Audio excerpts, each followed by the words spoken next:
Bienvenido a Pensando con Bruno, mi nombre es Bruno naturalmente y el día de hoy vamos a hablar sobre la frase que da pie al inicio de la filosofía moderna.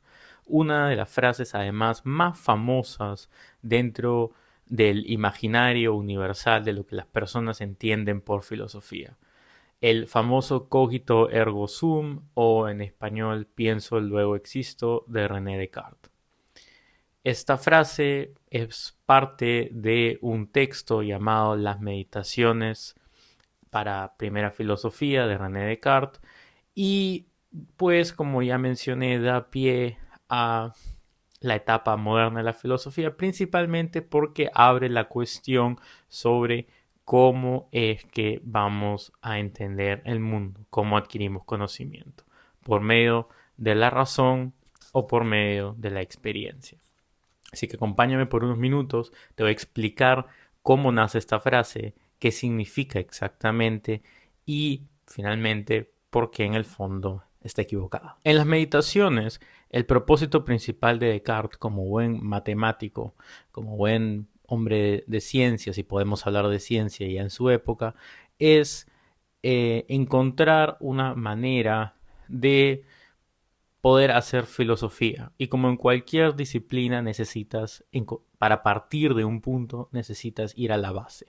Descartes se da cuenta que pues en la filosofía no hay una base fija sobre cómo adquirimos conocimiento, porque algunos pensadores griegos decían A, otros decían B, por ahí otros pensadores del medioevo decían C, partiendo de A, pero contrarrestaban ciertos puntos de A y daban favor a ciertos puntos de B. Entonces Descartes dice, no, necesitamos una base sólida para poder hacer filosofía. De la misma manera que, por ejemplo, en las matemáticas una base sólida se podrían considerar los números o, no sé, las reglas básicas de punto, línea, etcétera, etcétera. O de la misma manera en la que, por ejemplo, para hacer literatura necesitamos palabras o cosas por el estilo. Entonces, Descartes dice necesitamos una base sólida. Y poco a poco se va a dar cuenta que encontrar esta base no es tan sencillo como parece, porque lo primero que él nota es que muchas ideas no son ideas sencillas, sino son ideas complejas, son ideas que vienen o que son producto de otras ideas. Como por ejemplo cuando uno dice un edificio, pues un edificio no nace por sí solo, sino es el producto de muchos teoremas matemáticos, de muchas aplicaciones de arquitectura que han ido evolucionando las unas a las otras, etcétera, etcétera. Entonces él dice, necesito conceptos muy, muy básicos para empezar a intentar hacer filosofía. Necesito algo que me dé certeza. Y ese va a ser uno de los principales problemas que en verdad vamos a arrastrar en filosofía hasta el día de hoy. Si podemos estar o tener plenitud y certeza de que algo es cierto, que algo existe o que algo es verdad. Entonces, Descartes comienza con ideas muy básicas, como por ejemplo, dice, a ver, los sentidos. ¿No? Todos tenemos una cierta capacidad en mayor o menor medida para poder sentir ciertas cosas por medio de nuestro cuerpo, ¿no? Entonces él dice, a ver, la vista, el olfato, pero inmediatamente se da cuenta que los sentidos nos pueden engañar y de hecho nos engañan muchas veces, ¿no? Por ejemplo, uno de los ejemplos más comunes en el que los sentidos nos engañan es cuando ponemos, Descartes escribe un popote o una cañita, como le llaman en sus países, eh, dentro del agua, o un lapicero, incluso un lápiz dentro del agua, y vamos a ver cómo la luz deforma, o nosotros vemos cómo la luz ha deformado esa figura. Entonces Descartes dice, no podemos confiar en nuestros sentidos. Y hay muchos otros casos en el que los sentidos también nos pueden engañar. Por ahí, no sé, a alguno se le ocurrirá cuando escuchamos algo que por ahí de repente no está, o cuando vemos algo que no es, ¿no? A la distancia, o cuando nos levantamos, por ejemplo, en la noche, ¿no? La típica que dices, oye, es un monstruo que es, y mentira, es la ropa que nos ha recogido. Cosas así, ¿no? Entonces él dice, no podemos confiar en nuestros sentidos. ¿En qué podemos confiar? Entonces, obviamente, como buen matemático, él dice, oye, a lo mejor eh, puedo confiar en los números, la certeza exacta de la existencia de los números y que efectivamente 2 más 2 es 4 y que siempre se cumple así, es una regla universal. Y en principio eso parece ser una buena solución, pero luego se da cuenta que podría ser, y aquí viene una de las figuras, una de las creaciones quizás de Descartes, la figura del genio maligno. Él dice, imagínate que exista un genio maligno. Él le llama genio maligno, obviamente, para no llamarle como una especie de Dios todopoderoso, pero villano, ¿no? Que me esté engañando, que esté haciendo que en mi mente 2 más 2 sea 4 cuando de repente en la realidad 2 más 2 es 3 o 5 o 457, ¿no? Entonces él dice, tampoco puedo confiar en los números. Pero ¿en qué puedo confiar? Ahí es cuando se da cuenta de algo. Que independientemente si 2 más 2 es 4 o 5 o 3 o 500, hay un proceso de pensamiento. Y ese proceso de pensar demuestra que existe, que él como persona existe. Si él demuestra su existencia por medio de, se me ocurrió algo, he tenido este proceso de pensamiento y la única manera de que puedo tener un proceso de pensamiento es si existo. Y así es como pues acuña su famosa frase cogito ergo sum. Ergo es una palabra que también se usa en el español para decir entonces pienso, entonces existo. Esa es la traducción literal de la frase. Obviamente luego en español nos referimos mucho a la frase como pienso, luego existo, pero es pienso, entonces existo, ¿no? Y tiene mucho sentido partiendo de la lógica de Descartes. El primero pensó, entonces, como puedo pensar, eso demuestra que él existe. Bien, esa frase va a dar pie a un debate eterno que va a ser sobre cómo obviamente adquirimos conocimiento, como he venido mencionando hace unos minutos, porque él va a argumentar que es precisamente desde la razón que se demuestra la existencia, porque es desde la razón, y hagas entender razón como este proceso que tenemos dentro de nuestras cabezas de poder pensar, es desde el pensamiento que nace la existencia. Muy acorde además a mi canal, Pensando con Bruno, ¿no? De alguna manera. Obviamente no, yo no soy muy fan de Descartes y ahora les comentaré por qué y por qué pienso que está equivocado, pero empezó una escuela de pensamiento que da pie también al inicio de la filosofía moderna, de acuerdo a los historiadores, o de acuerdo a la mayoría de historiadores, y él junto a Spinoza van a ser pues los dos máximos representantes de este pensamiento eh, filosófico. Por otra parte, en Inglaterra van a hacer un movimiento que va a ser llamado el empiricismo o el empirismo, que probablemente han escuchado. Y en algún momento ya mencionado en este canal con figuras como por ejemplo Hume o Berkeley, ¿no?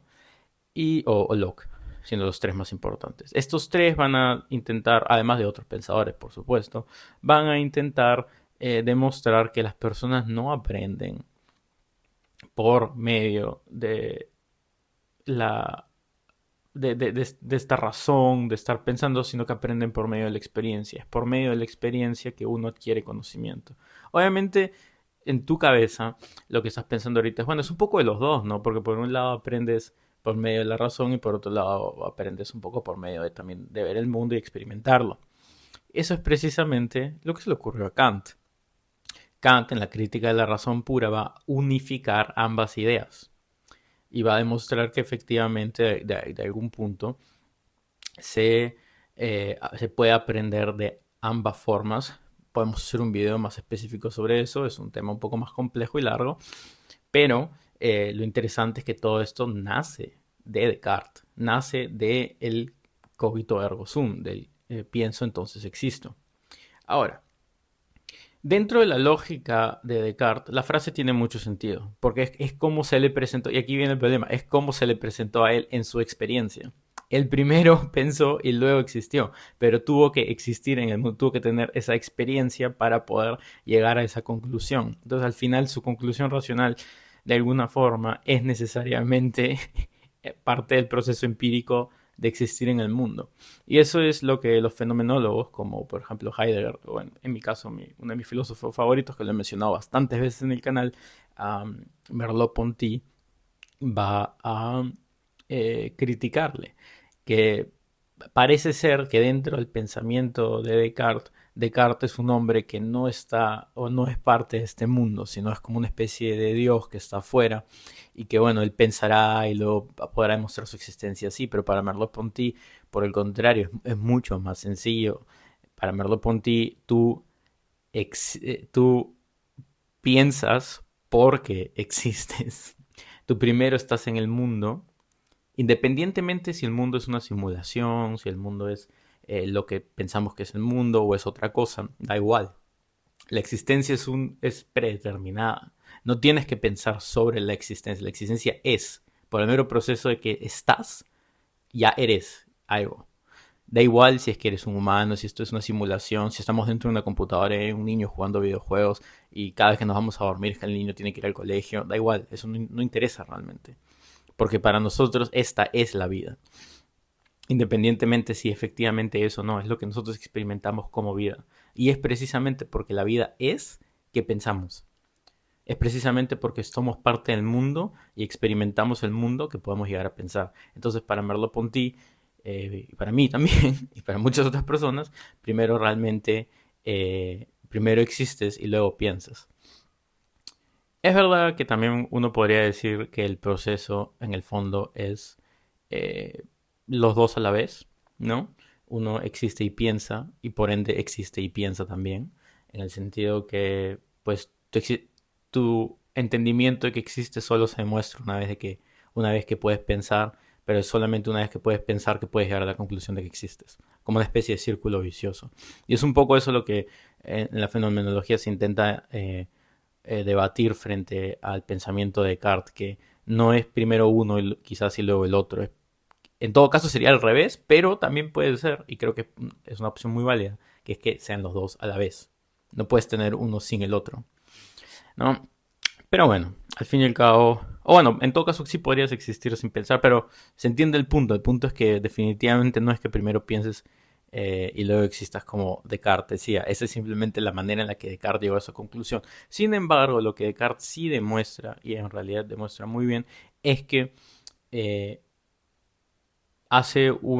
por medio de una práctica, de un esfuerzo filosófico de intentar llegar a una certeza, de alguna manera llega a una certeza, es que pensamos, independientemente que pase primero, ¿no? Él llega a una certeza que es que pensamos y que existimos. Y quizás no, la demostración de por qué existimos no es porque pensamos, pero al menos en primera instancia es que pensamos.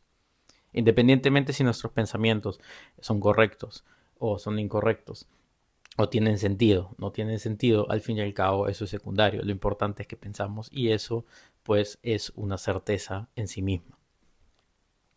Y se demuestra de alguna manera por medio de la experiencia.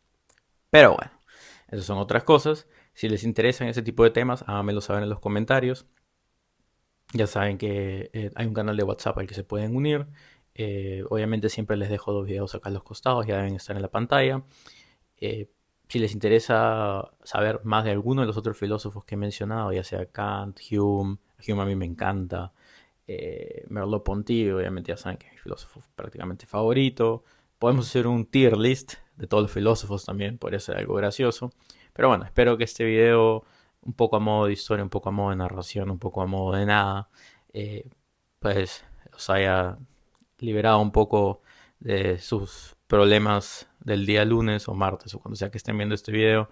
Les invito a ver alguno de los otros videos que están en la pantalla y nos vemos en un próximo capítulo, en una próxima semana. Yo los dejo. Adiós.